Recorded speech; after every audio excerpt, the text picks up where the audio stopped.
Paano ba mapababa ang monthly DP? Discuss natin yan.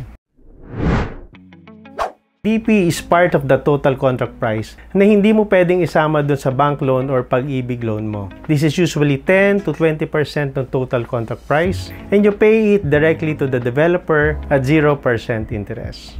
So for example, you're buying a 3 million peso property, 20% nun is 600,000 pesos. So yun yung DP mo, and yung balance na 2.4, yun yung ilo-loan mo dun sa bangko.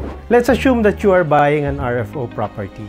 Since nakatayo na yung property, the developer or the owner may require you to pay yung 600K outright. Spot na agad. Diba ang bigat nun? Even if they give you 6 months to pay the 600K, that's still 100,000 a month. Instead of buying an RFO project, bibili ka ng pre-selling project that allows up to 24 months. 600K divided by 24 months, that will be 25,000 per month. Mas realistic na for a typical employee.